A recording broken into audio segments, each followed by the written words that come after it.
तो यार अमेरिका का एक स्पाई थ्रिलर शो बने और उसमें रशिया ना दिखाया जाए, ऐसा हो ही नहीं सकता। एंड सीक्रेट इन्वेजन की शुरुआत भी इसी ट्रेंड को फॉलो करते हुए मॉस्को से स्टार्ट होती है। हाँ, मैं आज इंट्रो में टाइम वेस्ट नहीं कर रहा हूँ, सीधा डुबकी लगा रहा हूँ ब्रेकडाउन में। एंड ऑब्वियसली ब्रेकडाउन है तो यहाँ मेजर स्पॉयलर्स होंगे, इसलिए अपने रिस्क पर ही देखना। जैसा कॉमिक बुक के सीक्रेट वॉर्स की स्टोरी लाइन में था कि वहाँ स्क्रल्स ने गवर्नमेंट के बड़े बड़े पोजीशन पे इवन कई सारे सुपर हीरोज को रिप्लेस कर दिया था।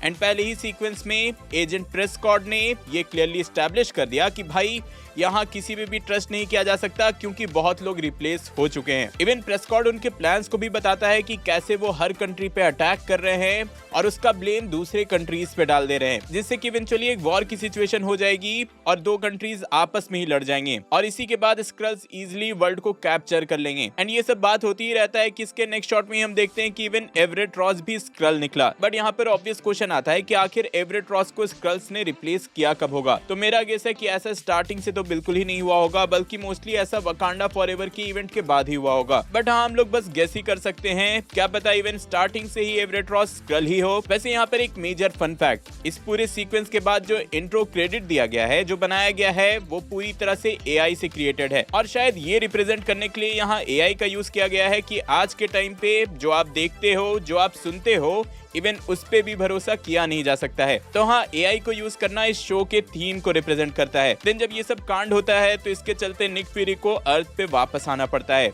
एंड क्लियरली शो में मेंशन किया गया था कि वो सेबर नाम के एक स्पेस स्टेशन पे था, जहाँ वो स्पेस के लिए कुछ नेक्स्ट लेवल की सिक्योरिटी बनाने के लिए गया था। एंड इसी सेबर की स्पेस स्टेशन में हमने उसे रिसेंटली देखा था द मार्वल्स के टीजर में। अर्थ पे आने के बाद निक फ्यूरी जब टैलोस से मिलता है, तब टैलोस रिवील करता है कि जब स्क्रल्स अर्थ पे आए थे तब उसने और कैरल डेनवर ने मिलकर प्रॉमिस किया था कि वो उनके लिए एक नया घर ढूंढेगा, एक नया प्लेनेट लेकर आएगा। लेकिन ब्लिप के बाद सब कुछ चेंज हो गया। ब्लिप का मतलब जब हल्क के स्नैप से सारे लोग वापस आए, तब से ही कैरल एंड निक फ्यूरी दोनों ही गायब हो गए, जिससे कि कुछ स्क्रल्स को लगने लगा कि उन्होंने सबको अबैंडन कर दिया है, वो लोग छोड़कर चले गए हैं और इसीलिए वो लोग रेबल करने लगे एंड वो अर्थ को ही अपना प्लेनेट बनाने लगे, अपना घर बनाने की कोशिश करने लगे।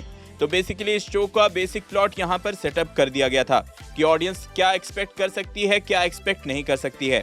यहीं पे जब तीनों में बात हो रही होती है, तब स्क्रल्स के प्लान्स को और डिटेल में समझाने की कोशिश की गई है कि कैसे ग्रेविक जो है वो स्क्रल्स का लीडर है और उसने एक AAR नाम की अमेरिकन टेररिस्ट ऑर्गेनाइजेशन बनाई है। बट असल में इसमें सारे के सारे स्क्रल्स हैं और वो अब मॉस्को में अटैक करके AAR मतलब अमेरिकन अगेंस्ट रशिया को ब्लेम करने वाले हैं, जिससे कि दोनों कंट्रीज के बीच में वॉर स्टार्ट हो जाएगी। एंड ऐसा ही सेम वो और भी कई कंट्रीज के बीच करवाने की कोशिश करने वाले हैं, ताकि स्लोली स्क्रल्स को हायर पोजीशन पे पहुंचाया जा सके। यहीं आगे के शॉट में हम यूएस के प्रेसिडेंट के साथ अपने वॉर मशीन मतलब जेम्स रोड्स को देखते हैं। लेकिन हाँ, ये प्रेसिडेंट ज्यादा देर तक तो टिकने वाला है नहीं, क्योंकि कैप्टन अमेरिका 4 के लिए ऑफिशियली कंफर्म कर दिया गया है कि भाई थंडरबोल्ट रॉस अमेरिका के न्यू प्रेसिडेंट बनेंगे। एंड यहाँ जिस तरह से रोडी ने निक फ्यूरी एंड मारिया हिल का इन्फॉर्मेशन शेयर किया है, कह सकते हो कि आग लगाई है, उससे तो मुझे ऐसे ही लग रहा है कि भाई अपना रोडी भी कहीं स्क्रल ना निकल जाए। खैर, इसके बाद जब निक फ्यूरी बाहर मॉस्को में वॉक पे निकलते हैं तो MI6 की एजेंट सोनिया उसको किडनैप करवाकर अपने पास ले आती है। वैसे सोनिया के बारे में बता दूं कि ये तो है निक फ्यूरी की फ्रेंड, बट इसको बस एक चीज से प्यार है, एक चीज से मतलब है, वो है इंग्लैंड की सिक्योरिटी। एंड ऑब्वियस है, जब ऐसा इन्वेजन हो रहा है, इतना बड़ा इन्वेजन हो रहा है, तब सब अपने सिक्योरिटी को लेकर तो सोचेंगे ही। वैसे फन फैक्ट, यहाँ जो सोनिया की कैरेक्टर है वो जेम्स फॉल्सवर्थ के फैमिली से आती है। एंड इस कैरेक्टर को आपने कैप्टन अमेरिका के फर्स्ट मूवी में हॉलिंग कमांडोज में देखा होगा। वैसे यहाँ पे जब फ्यूरी वॉक पे थे तो उसके सामने एक बच्ची आई थी रेनबो कलर के बॉल के साथ। एंड एंडिंग में भी ऐसे ही एक बॉल के साथ एक बच्ची को दिखाया गया है, जो कि अल्टीमेटली स्क्रल निकली। तो हाँ, यहाँ मोस्टली जितने भी लोगों ने फ्यूरी को स्पॉट किया था वो स्क्रल्स ही होंगे। एंड इसीलिए लेटर ग्रेविक को पता चल जाता है कि फ्यूरी अर्थ पे वापस आ चुका है और वो भी रशिया में है। खैर, इन सब सीक्वेंस के बाद हमें स्क्रल्स की जगह दिखाई जाती है, जहां हम टैलोस की बेटी गाया को भी फर्स्ट टाइम स्पॉट करते हैं।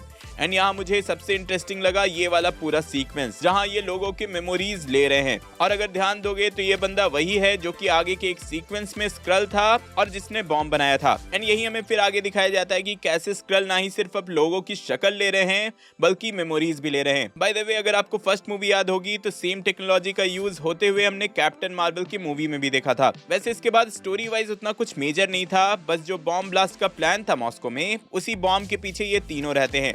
एंड यहीं पे टालस को अपनी बेटी गाया भी मिल जाती है और वो उसको रिवील कर देता है कि उसकी माँ को ग्रेविक के लोगों ने ही मारा है, जिससे वो थोड़ा कंफ्यूज हो जाती है और उनकी हेल्प करने की कोशिश करती है और बॉम्ब के बैग पे इंफ्रारेड पेंट से मार्क कर देती है। लेकिन इतना सब होने के बाद भी Nick Fury, Talos and even Maria Hill ये बॉम्ब ब्लास्ट नहीं रोक पाते हैं एंड यार एंडिंग को शॉकिंग बनाते हुए ग्रेविक निक फ्यूरी का रूप लेकर मारिया हिल को ही मार देता है, जो कि लिटरली मेरे लिए बहुत ही ज्यादा शॉकिंग था, क्योंकि ये मैंने एक्सपेक्ट नहीं किया था यार कि भाई इतनी मेन कैरेक्टर इतनी जल्दी ये लोग मार देंगे। लेकिन आज से ये क्लियरली एस्टैब्लिश हो गया कि सीक्रेट इन्वेजन बहुत ही ज्यादा सीरियस टोन की होने वाली है, बहुत ही ज्यादा डार्क होने वाली है। और भाई लिटरली निक फ्यूरी के बारे में सोचो तो भाई ये बंदा जिसको जानता था अभी के टाइम पे सबको खो चुका है। आपको ये एपिसोड कैसा लगा कमेंट में जरूर बताना। और हाँ, यहाँ ऐसा कुछ मेजर हिडन रेफरेंस या डिटेल नहीं था, इसलिए मैंने स्टोरी का ब्रेकडाउन किया है। तो हाँ, होप सो आप सब कुछ समझ गए होंगे। क्रेविन द हंटर का ट्रेलर ब्रेकडाउन देखने के लिए ऊपर वाली वीडियो देखें एंड कुछ रैंडम देखने के लिए नीचे वाली। मैं जल्दी और नई वीडियो लेकर आऊंगा।